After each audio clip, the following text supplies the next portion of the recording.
Hello there, everyone.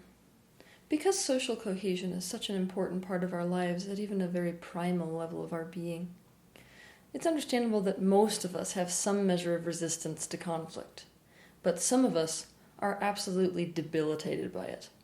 We spend our whole lives trying to be nice, trying to rush around and make everybody happy, trying to not rock the boat. The result is, at a deep level, we are very unhappy people. We're living out of alignment with our authenticity, out of alignment with our integrity. And the issue with living out of alignment with our integrity is our self-worth plummets. We spend all of our lives trying to avoid what we don't want, instead of going in the direction of what it is that we do want and the personal values that we hold. Now, when your self-worth plummets, that's a major issue because you have to live inside your own skin every day. Yeah. So how does this fear of conflict begin? Like everything else, it happens in the first years you spend on this planet. Now, in the ideal family, each member of the family is treated as an individual. They are accepted and received as that individual. To use a metaphor, in the ideal family, it functions a bit like a really good Indian curry dish, where the unique flavors that go into that particular dish is what creates the complexity and the beauty of the flavor. So the coriander does not want to convince the pepper to become coriander, and the ginger does not want to convince the cumin to become ginger, because it's the difference between these flavors that, when combined, makes this dish taste good. So in this kind of household, differences are acceptable. In many families, however, especially families where the parents seek to have their identity validated through the child, difference is not acceptable. In fact, difference, which is a kind of opposition, is treated with punishment, with things like withdrawal, shaming, criticism. This child is met with disapproval instead of acceptance, and thus the child stands to lose love as a result of being different. These families usually revolve around one dominant or even narcissistic adult, an adult who makes their happiness or lack thereof the direct responsibility of everyone else in the house. If this kind of family was an Indian curry dish, then it would be a little bit like ginger being the most dominant flavor, demanding that every single other spice in the dish become ginger, or else there will be hell to pay, and potentially even, you'll get kicked out of the dish. So if we grew up in this kind of household, we develop a fear of opposition of any kind. We have learned that there are serious consequences for nonconformity. We experience a traumatic reaction anytime there's conflict of any kind.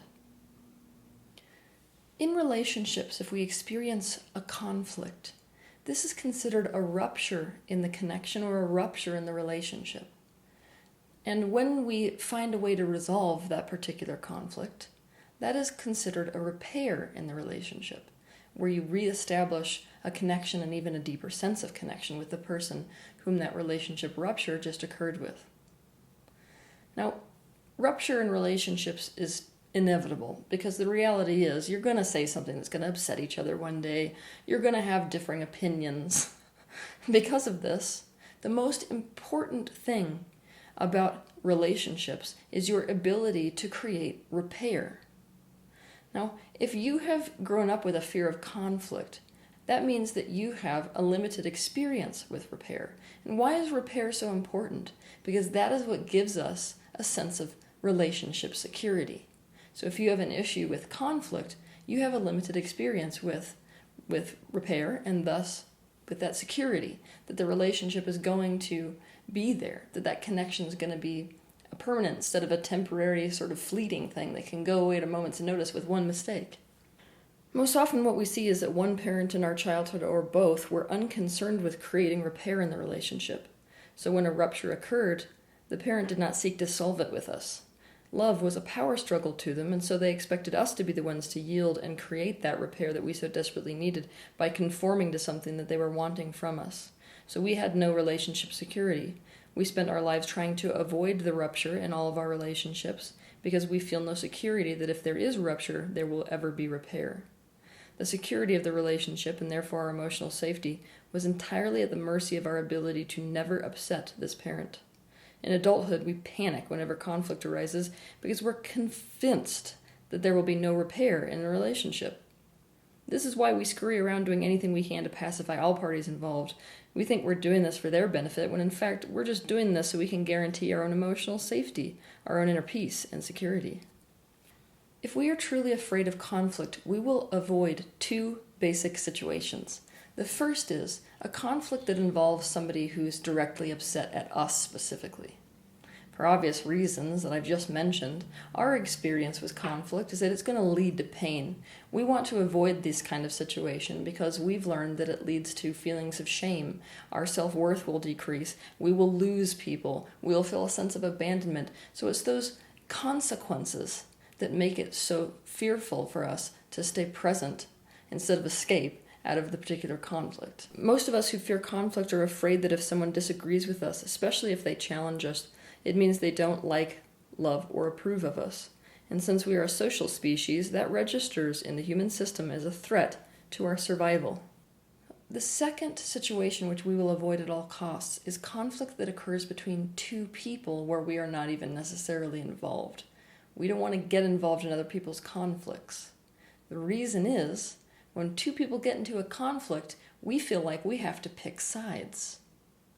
And so what we fear, basically, is that if we pick sides, we will suffer the consequences from the opposing party that we would suffer if they were directly upset at us. So the same things I mentioned in the previous scenario.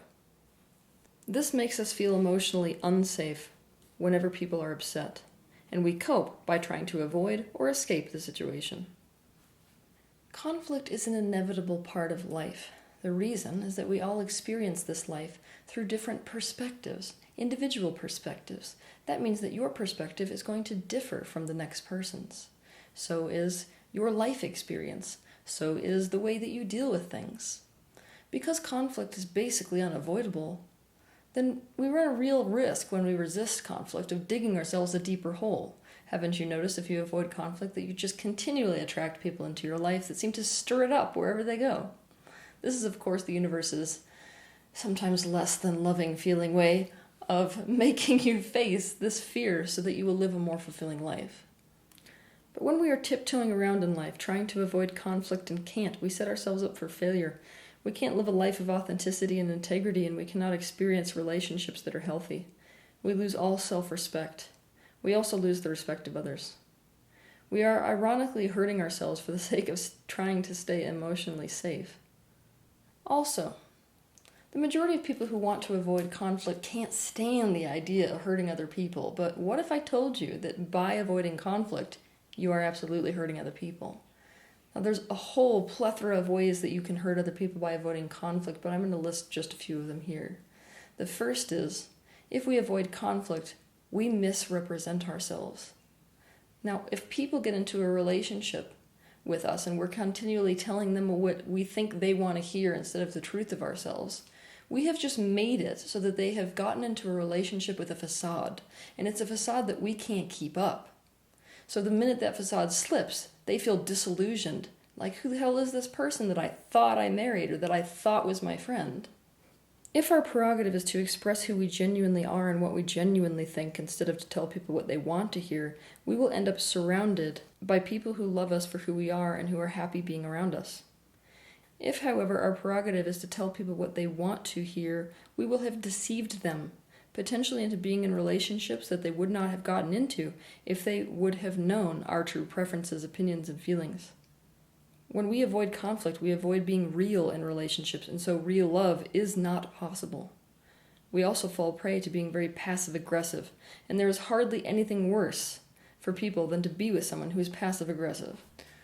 Also, when we avoid conflict, what we're basically saying is, I can only be present with you through the good times. It's the ultimate version of a Fairweather friend.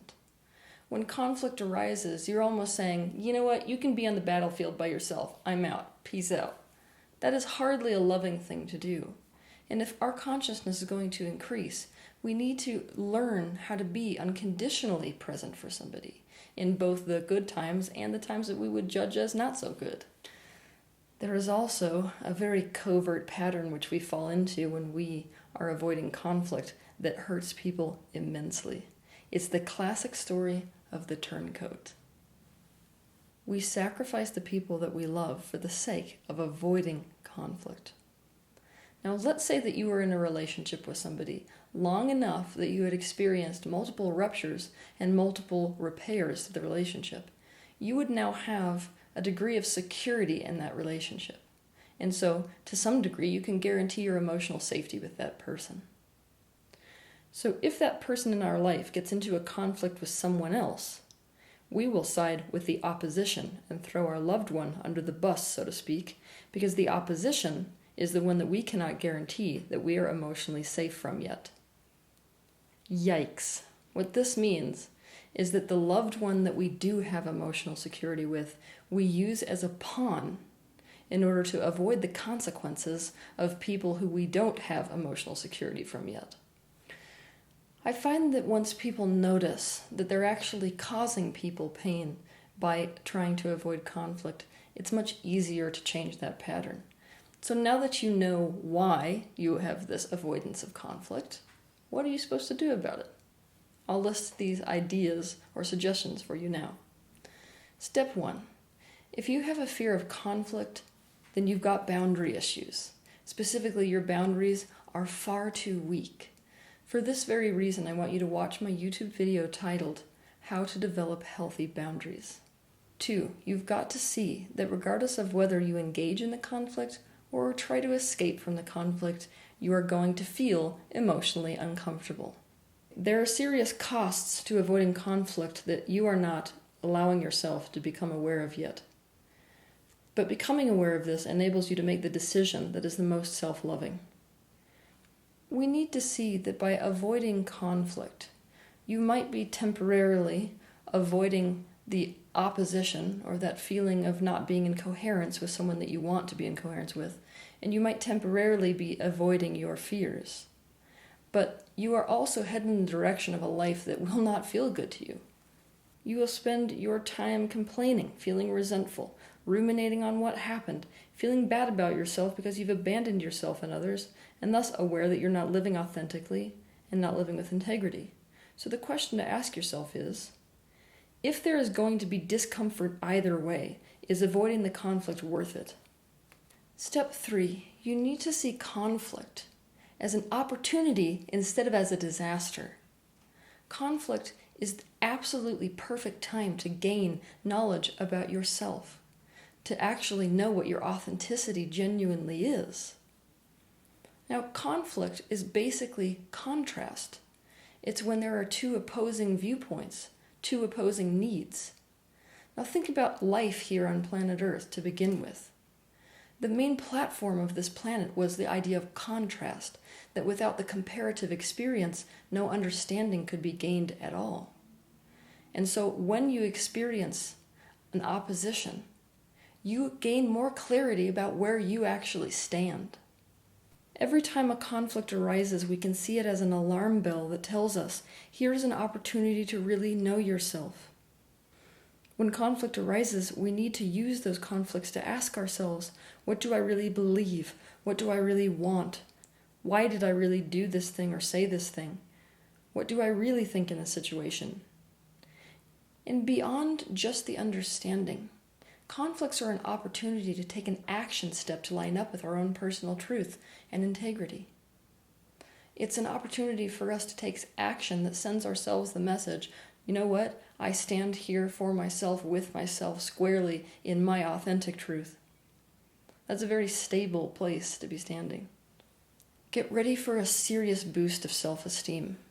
Doing this deepens your relationship with yourself and it increases your levels of self-trust that you have for yourself.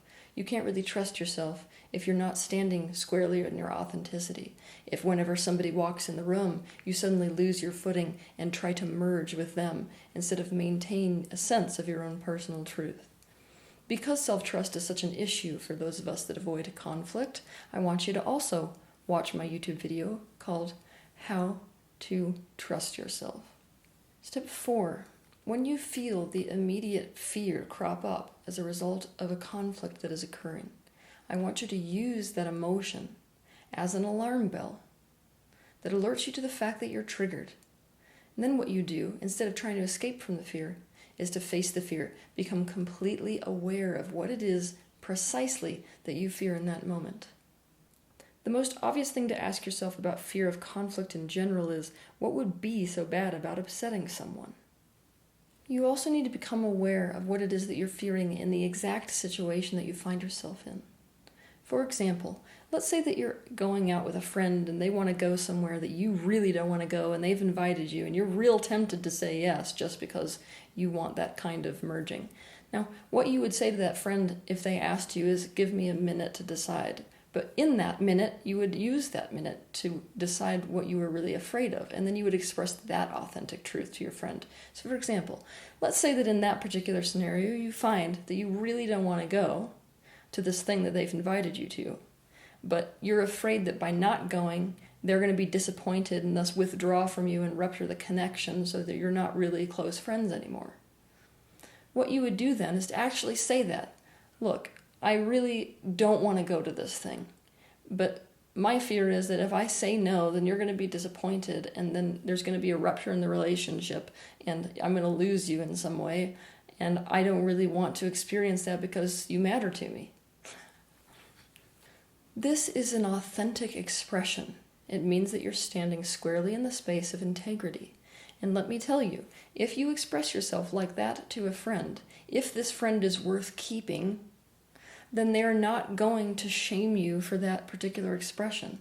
Instead, they're going to react to that expression in a way which will calm you about the fear that you have, will soothe you.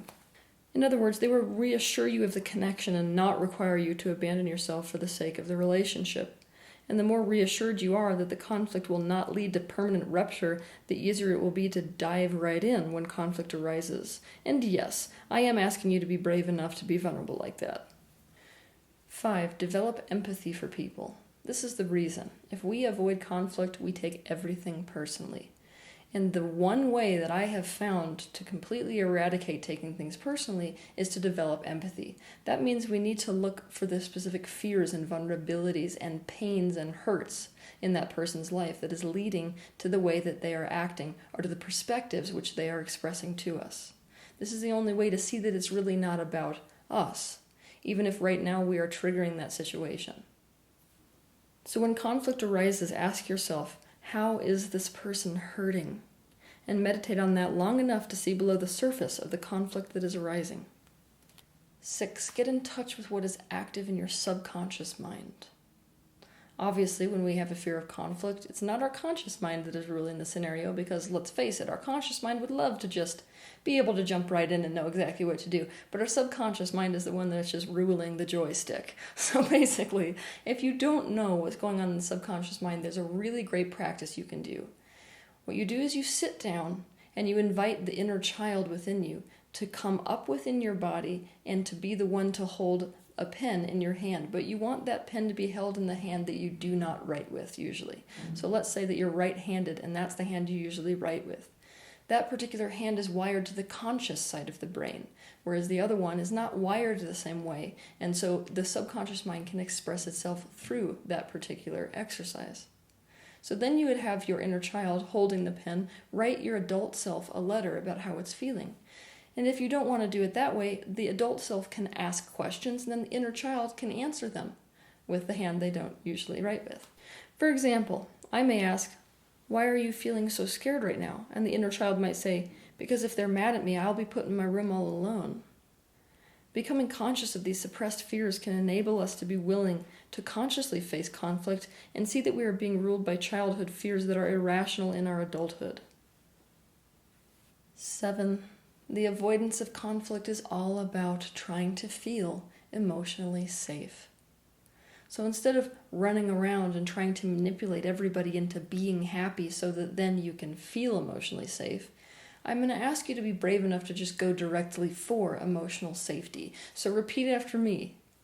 It's okay to want emotional safety. And then ask yourself, what would make me feel emotionally safe?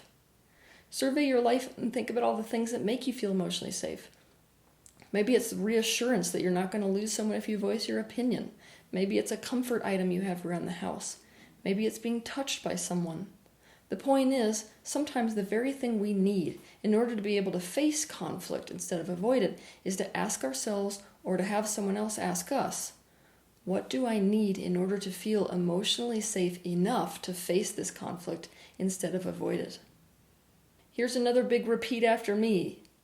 I am not emotionally safe with myself if I keep sacrificing myself and compromising myself to keep other people feeling happy and pacified.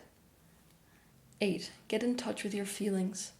If you want to avoid conflict, the reality is you're not in touch with your feelings. And why would we expect you to be? If you fear conflict, then that means that in your life, the emotions that you did have were not dealt with appropriately. The adults in your life experience did not teach you what to do with emotions. So when emotions crop up within you, you don't know what to do with them. It's overwhelming and frightening.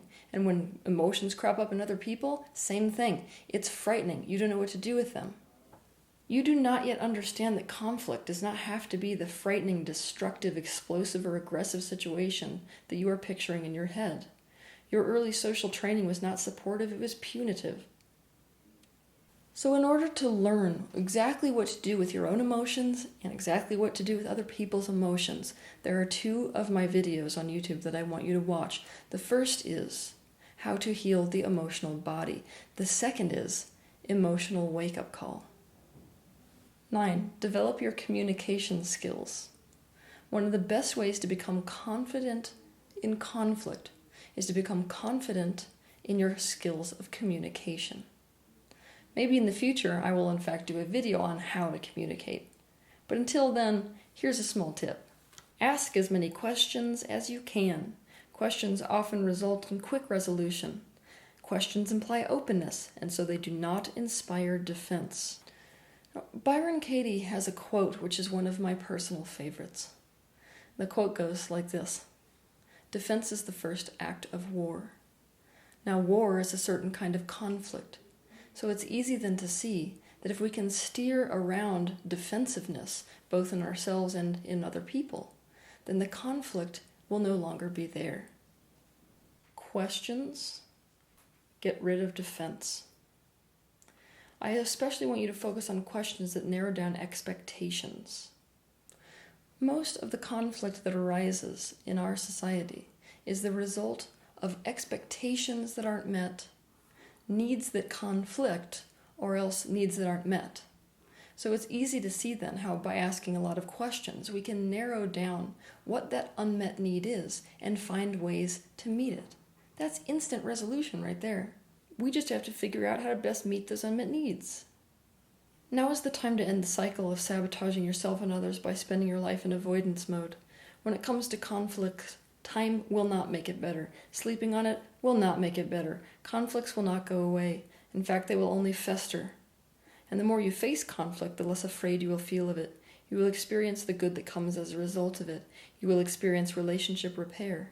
Also, the better you will feel about yourself, and the better your relationships will be because you will be learning how to be completely present with yourself and others. By facing conflict head-on, you will incrementally be learning how to stand in your own authenticity. You will have to make changes to your life that are in accordance with that authenticity, and you will be living a life of integrity. As a result, your life circumstances will change so that they reflect your authentic and absolute truth. And the result of that is you will be living a life experience that you actually want to show up for. And what you will find is that facing conflict might actually provide you with the personal knowledge of a specific truth. And that is that conflict can actually deepen your connection with someone instead of create a rupture in your connection with someone. Have a good week.